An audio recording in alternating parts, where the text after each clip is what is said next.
নরাধমরা, রাজাকার, আলবদররা প্যালেস্টাইনের বন্ধু হওয়ার নামে এগুলো ভাঙচুর করতেছে। বাটার যে সেই ব্যক্তি প্রোডাকশন ম্যানেজার, তাকে বাংলাদেশ সরকার বীর প্রতীক উপাধি দিছিল না। পত্র পত্রিকা আমি যা দেখি, টেলিভিশন তো দেখি না, খুব রেয়ার দেখি, হয়তো 7 দিনে একবার একটু চোখ বুলাই, তাও এগুলো দরকার পড়ে না। কিন্তু পত্র পত্রিকায় মাঝে মধ্যে দেখি দেশ তো খুব ভালো চলছে, ইউনূস সাহেব তো সব কিছু নাকি ঠিকঠাক করে ফেলছে, বলতেছে যে ইউনূস সাহেবের আমলে এখন আবার বাজার ফিরে আসছে, স্বস্তি ফিরে আসছে মানুষের মধ্যে।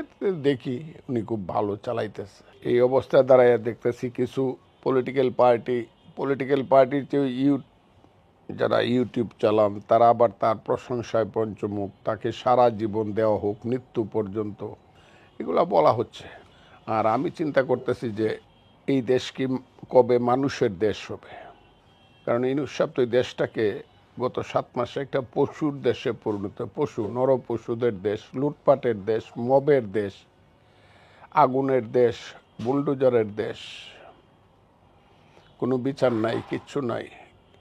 এই যে সিলেটে, ঢাকায়, বাংলাদেশের বিভিন্ন জায়গায় বাটা থেকে ধরিয়া KFC পর্যন্ত যা হলো, যারা এটা করলো, যাদেরকে দিয়ে ইউনূস সাহেব করাইলেন এইসব, এবং এদেরকে এটাতে ব্যস্ত রাখিয়া নিজের শাসন ক্ষমতাকে দীর্ঘায়িত করার জন্য এবং নিজের লাভ এবং লোভকে চরিতার্থ করার জন্য যা হচ্ছে তো দেখতেছে। এগুলা বললে কতটুকু বাঁচতে পারবো জানি না। কারণ এই দেশে এখন যা হচ্ছে, 5ই আগস্টের পরে এবং আগে দুই রকমের ঘটনা ঘটতেছে। 5ই আগস্টের আগে একদল সন্ত্রাসী, একদল লুটেরা শেখ হাসিনার নেতৃত্বে জোর করে দেশের ক্ষমতায় থাকবে এবং লুটপাট করবে। কিন্তু আবার কিছু কিছু জায়গাতে তারা যে জিনিসটা করছিল, মোটামুটি তারা অনেকগুলো জায়গাতে সেফটিও দিছিল।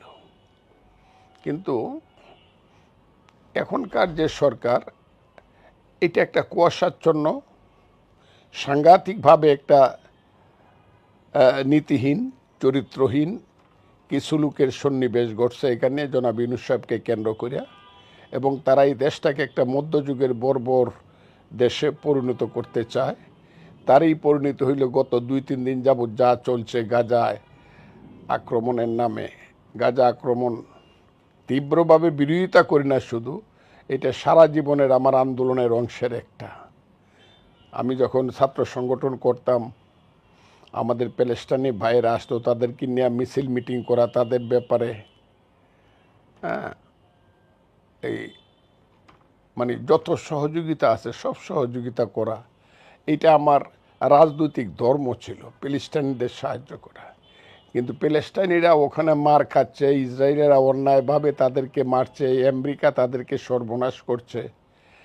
সেই কারণে বাংলাদেশে বাটার মতো একটা কোম্পানি, ওরা জানে কিনা জানি না, ওইসব নরাধমরা জানে কিনা জানি না, বাটার যে মূল ব্যক্তি, যে দেশে বাটা নিয়ে আসছিল, তার নাম সম্ভবত অরল্যান্ডো, বাংলাদেশের মুক্তিযুদ্ধে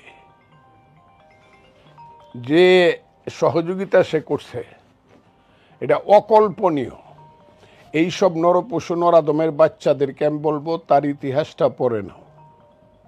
সে তার সমস্ত জীবন মৃত্যু, ব্যবসার সমস্ত ঝুঁকি নিয়ে মুক্তিযোদ্ধাদেরকে অর্থ সাহায্য, তাদেরকে চিকিৎসা সাহায্য, যা যা করার তা করছে। এমনকি পাক বাহিনীর জল্লাদখানায় ঢুকে একে নিয়ে যে থেকে ধরে সবার সঙ্গে বন্ধুত্বের ভান করিয়া সব খবর, সেদিন ত্রিপুরাতে মেলা গড়ে যে আমাদের যে হেডকোয়ার্টার ছিল, যেটা খালেদ মুশারফের নেতৃত্বে মেজর হায়দার ছিল, তাদের কাছে সেই পাঠাতো। এবং বিদেশিদের মধ্যে আমরা যুদ্ধবন্ধু হিসাবে যাদেরকে আমরা পুরস্কৃত করলাম মুক্তিযোদ্ধা হিসাবে, তার মধ্যে বাটার যে সেই ব্যক্তি প্রোডাকশন ম্যানেজার, তাকে বাংলাদেশ সরকার বীর প্রতীক উপাধি দিছিল।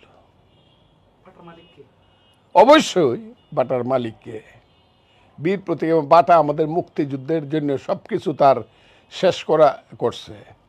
এবং আমার ধারণা এটা ইহুদিদের কোম্পানি বইলা কিনে জানি না, এটা ইহুদিদের কোম্পানি, এই নরাধমরা এটাও জানে না যে এটা ইহুদিদের কোনো কোম্পানি না। বাটার মূল ব্যক্তি মুক্তিযোদ্ধা ছিল বলেই, বীর প্রতীক ছিল বলে আজকে তার বিরুদ্ধে ওই নরাধমরা, রাজাকার, আলবদররা ওই প্যালেস্টাইনের বন্ধু হওয়ার নামে এগুলো ভাঙচুর করতেছে। এটা বাংলাদেশের মানুষ এইগুলো জানতে পারবে না, কারণ পত্রপত্রিকায় লেখা হয় না, টেলিভিশনে বলা হয় না। সমস্ত যে সোশ্যাল মিডিয়াগুলো সব এই দেশে যত সোশ্যাল মিডিয়া আছে খুব প্ল্যানফুললি গত 10-15 বছরে এইগুলা দখল করে ফেলছে ওই তারা যারা এই দেশটাকে আফগানিস্তান বানাতে চায়। বর্বররা দখল করে ফেলছে, সমস্ত কিছু টাকা পয়সা শক্তি সামর্থ্য সব দিয়ে দখল করে ফেলছে, যে কারণে মানুষ আর এই দেশে কিছু জানতে পারবে না কি হচ্ছে। অনেকে আবার এই প্রশ্ন তুলছে বা বলছে যে আগেই ভালো ছিলাম, আপনি কি তাই মনে করতেছেন? আমি আগে ভালো ছিলাম এই কথাটা বলতে চাই না। আমি ওই সময় ভালো ছিলাম না, এখন খারাপের দিকে যাচ্ছে। ওই সময় তো ভালো ছিলামই না। 16 বছর হাসিনা সরকার যা করছে, মানুষের গণতান্ত্রিক অধিকারকে হত্যা করা, অর্থনৈতিক অধিকারকে হত্যা করা, কথা বললে জেলখানায় নেওয়া, গায়েবী মামলা দেওয়া এবং গুম করে ফেলানো, এই যে culture Sheikh Hasina political culture শুরু ছিল তো জঘন্য ছিল, যে কারণে তাকে ফ্যাসিস্ট বলা হয়, যে কারণে তাকে স্বৈরাচার বলা হয়। কি ফর্মুলায় পড়বেন উনি, কোন ডেফিনেশনে, সেটা পরে নির্ধারিত হবে ইতিহাসে। কিন্তু মানুষ এইটা বললে কেউ আবার প্রতিবাদ করে না, না হাসিনা তো ফ্যাসিস্ট না, এই কথাটা কেউ বলে না। কাজে আগেরটা ভালো ছিল আমি কেন বলবো? আমি আগেরটা খারাপ ছিল, কিন্তু খারাপটাকে ভালো করার জন্য যে কাজটা করলাম, এখন যে জায়গায় যাচ্ছে এখন আর সহ্য হচ্ছে না। কারণ যুদ্ধ কত করব, জীবন যৌবন শেষ করে 61 বছর যাবৎকালে যুদ্ধই করতেছে, কোনো লাভে না, কোনো লোভে না, শুধু দেশের জন্য, দেশের মানুষের জন্য, এই দেশের মুক্তির জন্য। বাংলাদেশকে স্বাধীন করার জন্য যুদ্ধ করছি, স্বাধীনতাকে রক্ষা করার জন্য যুদ্ধ করতেছি, জেল জুলুম অত্যাচার মামলা মোকদ্দমা সব সহ্য করতেছি। অর্থ নাই, বৃত্ত নাই, কিচ্ছু নাই। আপনি দেখেন যেখানে বৈশা আপনি করতেছেন, what is my house, that is the, এখন আর সহ্য হয় না। এবং সবচেয়ে বড় কথা হলো, এখন একটা আলোকিত মুখ ইউনূস সাহেবকে সামনে দেখায়া পিছনে যে কি কাজ হচ্ছে এবং অন্ধকারের শক্তিগুলা কত শক্তিশালী হয়েছে, অন্ধকারের শক্তিগুলা, আল্লাহ এদেরকে সামনে আনো, এদেরকে মানুষ দেখুক এরা কত অন্ধকারের শক্তি, এরা যে কত শক্তিশালী হয়েছে আপনি চিন্তা করতে পারবেন না। এখন আর কথা বলতে ভালো লাগে না। আজকে দেখলাম আমার 2-1 বন্ধু আবার ইউনূস সাহেবকে খুব গুণ গান গায়া, আমার খুব ক্লোজ বন্ধুরা, রাজনৈতিক বন্ধুরা, দেখলাম ইউনূস সাহেবের খুব গুণ গায়, উনি তো খুব ভালো কাজ করে, উনি তো খুব সাংঘাতিক চিন্তা ভাবনা করে কাজ করে। আরে আমি সবসময় একটা কথা বলি, পটাশিয়াম সাইনাইড কিন্তু টেস্ট হলেও মিষ্টি, কিন্তু খাইলে 1 সেকেন্ডে লোকটা মারা যায়। ইউনূস সাহেবের এই ফেসটাকে অবলম্বন করিয়া এই কালো শক্তি এই দেশটাকে, এই দেশের সমস্ত কিছু ধ্বংস করে দিচ্ছে। আমার বন্ধুরা বলে উনি ভালো, উনি ভালো, অনেকেই বলে উনি বেশি দিন থাকলে বড়, উনি কি এখন এই মাত্র এখন শুনলাম বিনিয়োগ এমন একটা পর্যায়ে এসে পৌঁছতেছে মানুষের নিঃশ্বাস বন্ধ হয়ে যাবে। আচ্ছা, এখন ইউনূস সরকারের আড়ালে আসলে কারা কাঠি নাড়ছেন, তারা আসলে কি চাচ্ছেন? ইউনূস সরকারের পিছনে তো তারাই যারা 71 সনে মুক্তিযুদ্ধ চায়, মুক্তিযুদ্ধের বিপক্ষে ছিল। এখন এদেরকে রাজাকার আলবদর বললেও আবার আমার নামে 1000 গালি হোক, এই গালিগুলো এখন আবার ভাগ হয়ে যাইতেছে। আমার দল এতদিন মনে মনে কেউ সহ্য করছে, কেউ অসহ্য করছে। আমার দলের কথা বলতেছি, বিএনপির কথা। হ্যাঁ ফজলুর রহমান এইসব কী কয়, একটু বেশি বেশি কয়ে ফেলতেছি কিনা। জামাত ইসলাম তো আমাদের বন্ধু ছিল, একসময় তো তারা মন নরম করে আমাদেরকে ক্ষমতায় বসায়ও দিতে পারে, আবার তো আমরা বন্ধু হিসেবে ফিরতে পারি।